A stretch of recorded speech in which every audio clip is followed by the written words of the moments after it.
Samuel Gandhi left the courtroom in handcuffs today to start his sentence at the Boone County Jail. The city has more than a handful of public cooling centers where people can go just to cool off. The Ark here is one of them. That also includes disinfecting dishes as well as also boiling water for your ice. But if you're riding certain types of e-bikes, then you need to follow certain rules to be able to ride on trails like the MKT. As you can see, here lies a poster at Rocky Forks Conservation Area where missing 41-year-old Daniel Lee Thompson was last seen. Emily, Evie, as you can see, it's not a typical Thursday evening here on campus, and experts say for those who can't find somewhere indoors, look for somewhere shady to cool off. Evie, Emily, when I first arrived at the vigil, people were very emotional, and rightfully so. We were even asked to stay back.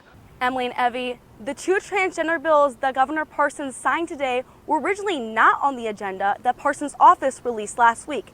Now Parsons says this is because he didn't want to draw too much attention to them. And I'll say this again, this is not about going after transgender people as the media, some of the media has put that spin on it. That's never been said. You know, they put that on there to act like everybody were supposedly opposed to that. What we're simply doing is trying to protect children. Senate Bill 39 prohibits transgender athletes from participating on female sports teams. Senate Bill 49 prohibits healthcare providers from providing gender-affirming care to anyone under the age of 18, including surgeries, puberty blockers, or hormones. Parsons says he hopes to clarify the direction Missouri is taking. I think the idea of trying to say that, hey, Missouri is not transgender friendly or that we're trying to drive people out of state is really a false narrative. What we're trying to do is protect children.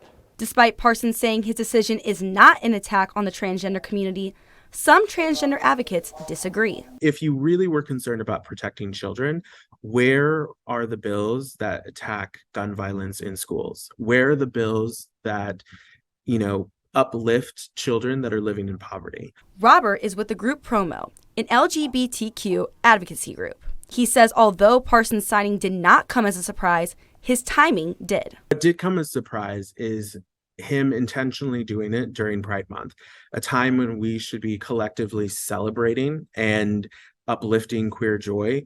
This is a time when he decided he would take away rights from LGBTQ plus Missourians. The governor's signing of these bills comes just days after a federal judge temporarily blocked portions of a Florida law that bans transgender minors from receiving puberty blockers. Now these bills will be effective August 28th and will remain effective until 2027. Reporting live in Jefferson City, Tia Maggio, KOMU 8 News. Emily, boat owners in the area told me incidents like this can be inevitable, but are far less likely when you are prepared. Just this weekend, state troopers responded to at least 4 boat-related incidents, and at least one of them, they say, alcohol could be the blame. The Lake of the Ozarks is kind of notorious for drinking. The Lake of the Ozarks shootout returned to the water this weekend, bringing in a large crowd to the man-made lake. And with a high volume of boaters on the water this weekend, can come a high volume of accidents. Troopers say 2 people got hurt after a boat partially capsized. In another incident, one man had to go to the hospital after being thrown off his Sea-Doo. A different boat caught on fire, but no one got hurt. And one boat crashed into breakwater, killing 1 woman and injuring 1 man. William Eastman is not from the Lake of the Ozarks, but visits every year to participate in the Ozark shootout. There's going to be people that are operating their equipment, imprudently, and those people, you try to give them as much space as you can and, avoid them as best you can. He says boating his entire life has prepared him to deal with weekends like this. Experience always, I think, plays into boater safety. Operating your vessel, under safe conditions depending on the weather and the environment that you're in, the number of boats that are out there, the amount of waves. One server from Neon Taco, a restaurant on the water, says alcohol can play a factor in these incidents. I have had a couple customers when they're really drunk or they're slurring their words and they're just by themselves. I definitely won't let them leave just because of their safety for them and for everybody else. He says despite speed limits and wake zones, he still sees boats go too fast. But he says he also sees the High Water Patrol's water division out more than usual this time of the year. I reached out to Missouri State Highway Patrol for a comment, but was told the troop was tied up. The fatal crash that left one woman dead is being investigated on the suspicion of a BWI. In the studio, Tia Maggio, KOMU 8 News. It was hard for family and friends to speak about Thompson's disappearance, but the family says they are staying strong. Columbia police say the last time anyone saw Daniel Lee Thompson was on June 26th. Since then, his 2014 red Ford F-150 was found abandoned at the Rocky Fork Lakes Conservation Area by Finger Lake State Park. Actually, I haven't talked with him for a couple of months, so it's been a while. Amy Thompson, Daniel's sister, says although they may not talk much, Daniel's disappearance is not normal. It's very unusual for him to go anywhere without his dog, and his dog was left behind at his house. As you can see, here lies a poster at Rocky Forks Conservation Area where missing 41-year-old Daniel Lee Thompson was last seen. Thompson is around 5'8" and 180 pounds with brown eyes, black hair, and a beard. He is an Air Force veteran who his sister describes as goofy. He's very funny. I mean, he's always joking around and having fun. Always got a smile on his face. A CPD spokesperson says it is following up with several leads, but cases like this are the most difficult to work in law enforcement. These are lives. These are community members. These are friends, family members, and that's why it's so important that our officers and our detectives, they work on this and they take it very seriously because these have connections in the community. When asked what she would say to Daniel if he could hear her, I just want Dan to know that we all love him, we care for him, and we hope he's safe. And if he's just out, please just contact us. Let us know that you're okay.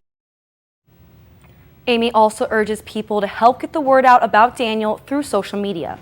CTB asks anyone who has any information to immediately call 911 or CPD. In the studio, Tia Maggio, KOMU 8 News. Ice hockey is a club team at MU and has to raise money for any travel. The team is coming off a big win in the 2023 Mid-American Collegiate Hockey Association Conference, and the players need help to keep their season going. The practicing isn't over for the Mizzou Club hockey team. A regional win in their conference means that they are lacing up their skates for an even bigger game. You'd have thought we won the Stanley Cup the way the boys acted. There were gloves, sticks, everything all over the ice. It was tremendous.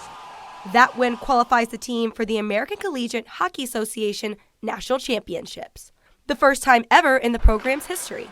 But qualifying is just the first step to getting there. Since hockey is a club sport, it receives no funding from the university. The team needs $20,000 to go to the national championships. Players are counting on this GoFundMe to help raise the last $5,000. For fans, it would really not be possible for us to go, which is why we've been kind of working so hard as a group to try to fundraise that money and find people who can help make this possible. Lynn Teeter is the head coach of the program. He says coaching the team isn't just a job, it's family. My boys they're like my kids. I've told them before, I hate to see the seniors come to senior night. I love these boys. They just mean so much to me. The team is currently on a 13-game winning streak. The captain says it's because of the team's speed. And we're quick on the pucks, quick without the puck, moving, getting ready, getting open for passes, just so much faster than any team I've been on in the past year. The club's president says the best part about the team doesn't happen on the ice. It's been one of the most incredible experiences I think that I've had in college. Building not only like a group of friends, but just a group of guys that I can really count on, both on and off the ice. The club's president says the team will continue to practice, continue to raise money, and continue to make more memories.